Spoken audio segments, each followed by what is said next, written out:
খুলনার municipal trunk road এলাকার শান্ত একটি ভাড়া বাসা। আর সেই বাসা থেকেই বুধবার রাত 11:30টায় মিলল এক নারীর রক্তাক্ত মরদেহ।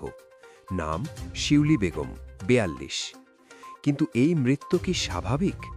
না, এটা এখন পুরোপুরি হত্যাকাণ্ড বলে নিশ্চিত করেছে পুলিশ। ঘটনার শুরু সকাল থেকেই। মায়ের ফোন বন্ধ, কোনোভাবেই যোগাযোগ নেই। দুই মেয়ের মনেই তখন অদ্ভুত এক উদ্বেগ। তারা বাড়িতে গিয়ে দেখেন দরজায় তালা। মা কোথায়, ছোট ভাই কোথায়, কেউ জানে না। দিনভর খোঁজাখুঁজির পর আবার রাতে ফিরে আসে, দেখে এখনও একই অবস্থা, তালা ঝুলছে।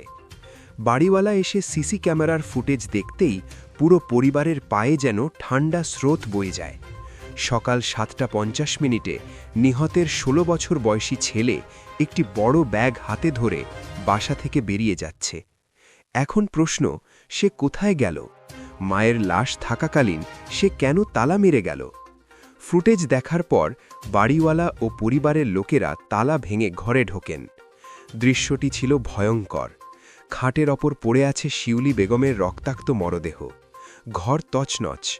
নিহতের বড় মেয়ে বলেন, ঘরে ছিল 6 লক্ষাধিক টাকা, সব গায়েব। মায়ের শরীরেও আঘাতের চিহ্ন।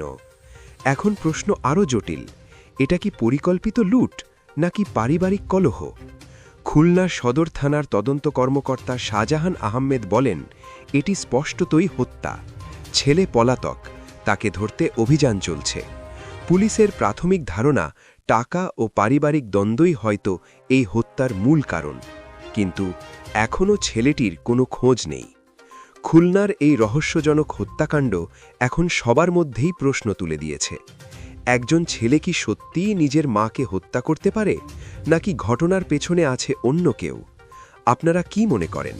নিচে কমেন্টে জানান। এ ধরনের আরও রহস্যময় ব্রেকিং এবং রিয়েল নিউজ পেতে খবরবিন্দু চ্যানেলটি সাবস্ক্রাইব করুন, লাইক দিন এবং ভিডিওটি শেয়ার করে সবাইকে জানিয়ে দিন।